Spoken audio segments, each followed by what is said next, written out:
Good morning, जय हिंद दोस्तों। आज हम FATF और आज वो 1 दिसंबर थे तो एड्स के बारे में जानेंगे। तो स्टार्ट करते हैं पहले एड्स के बारे में। 1 दिसंबर को हर साल एड्स दिवस मनाया जाता है। एड्स का फुल फॉर्म क्या होता है? AIDS AIDS। एड्स का फुल फॉर्म होता है acquired immunodeficiency syndrome. Acquired immunodeficiency syndrome AIDS का फुल फॉर्म होता है। ये कैसे होता है? ये विषाणु से होता है। कैसे होता है ये विषाणु से होता है।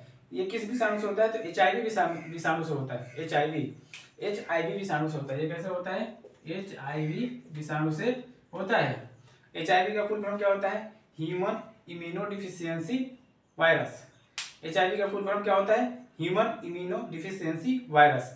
तो आज 1 दिसंबर था, इसलिए हम थोड़ा एड्स के बारे में चर्चा कर लिए। चलिए अब हम FATF के बारे में पढ़ेंगे। FATF हमारे चर्चा में है। FATF के बारे में पढ़ेंगे। FATF का फुल फॉर्म क्या होता है? Financial action task force. Financial action task force क्या है? तो ये क्या है? इसका मुख्यालय पेरिस में है। ये है क्या? तो ये मनी लॉन्ड्रिंग होता है और आतंकवादी को जो पैसा दिया जाता है उनके रहने खाने के लिए, उसमें उनको रोकना, उन पे निगरानी करना, इसका काम होता है। मनी लॉन्ड्रिंग क्या होता है? जैसे काले धन को व्हाइट मनी में कन्वर्ट करना मनी लॉन्ड्रिंग होता है। तो ये FATF का काम है। इसका स्थापना कब हुआ था? 1989 में स्थापना हुआ था। G7 देशों के एक सम्मेलन हुआ था। सम्मेलन करके उसमें इसका स्थापना किया गया था। G7 देशों का एक सम्मेलन किया गया और उसी देशों के मीटिंग के बाद इसकी स्थापना हुआ था। FATF का फाइनेंशियल एक्शन टास्क फोर्स, इसका उद्देश्य वही जो मैंने बताया, मनी लॉन्ड्रिंग और आतंकवादियों को जो पैसा दिया जाता है उसको रोकना है। आतंकवादियों को जो पैसा दिया जाता है उसको रोकना और मनी लॉन्ड्रिंग से करना है। इसके सदस्य देश कितने हैं? तो 37 + 2 यूनियन है। जैसे 37 देश है, टोटल 39 है। 37 देश है, 2 यूनियन है, जैसे एक यूरोपियन यूनियन, एक खाड़ी देश है। इसमें बहुत सारे देश आते हैं। भारत इसमें कब शामिल हुआ? 2010 में। 2010 में भारत शामिल हुआ। 2010 में भारत शामिल हुआ। 2010 से पहले 2006 में भारत क्या था? पर्यवेक्षक था। 2006 में भारत क्या था? पर्यवेक्षक था। अभी मात्र एक देश इंडोनेशिया पर्यवेक्षक के रूप में है। मात्र एक देश जो है इंडोनेशिया पर्यवेक्षक के रूप में है। FATF की 2 सूची जारी करता है। एक लिस्ट है ग्रे लिस्ट, एक ब्लैक लिस्ट। एक क्या है? ग्रे लिस्ट है और एक क्या है? ब्लैक लिस्ट है। 2 लिस्ट ये जारी करता है। ग्रे लिस्ट में 23 देश है। अभी तक ग्रे लिस्ट में 23 देश है और ब्लैक लिस्ट में 3 देश है। जब ग्रे लिस्ट में उन देशों को रखा जाता है, ग्रे लिस्ट में किसको रखा जाता है? उन देशों को रखा जाता है जो मनी लॉन्ड्रिंग और आतंकवादियों को जो पैसा दिया जाता है उस पर अंकुश नहीं लगा पाते हैं। जिस देश में मनी लॉन्ड्रिंग होता है, आतंकवादियों को पैसा दिया जाता है, उनके रहन सहन खाने पीने के लिए फंडिंग दिया जाता है, उन पे वो अंकुश नहीं लगा पाते हैं तो उनको ग्रे लिस्ट में डाल दिया जाता है।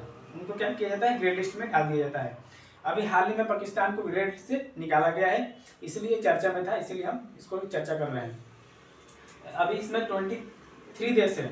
ग्रे लिस्ट में कितने देश है? 23 देश है।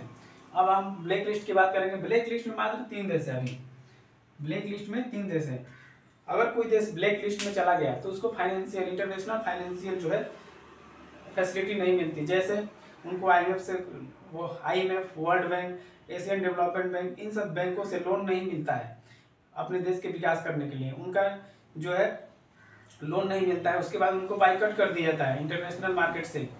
उनको बाइकआउट कर देता है। उनका जो है इकोनॉमिक कंडीशन खराब होने लगता है, इसीलिए इनको ब्लैक लिस्ट में डाला जाता है कि अपनी स्थिति को सुधार करें। अभी इसमें मात्र 3 देश है, नॉर्थ कोरिया, ईरान और म्यांमार।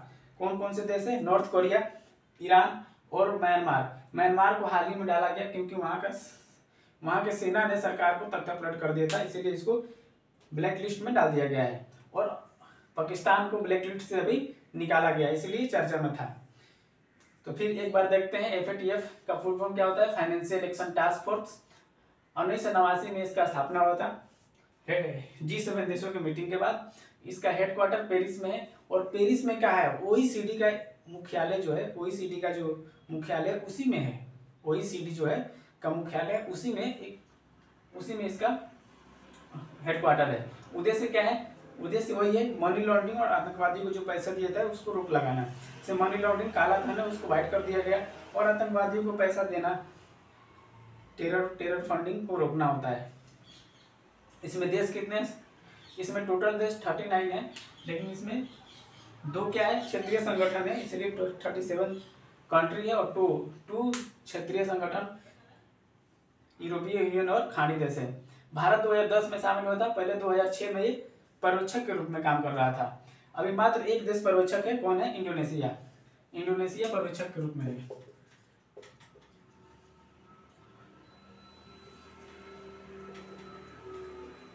ऑब्जर्वर के रूप में कौन है, ऑब्जर्वर के रूप में कौन है, इंडोनेशिया।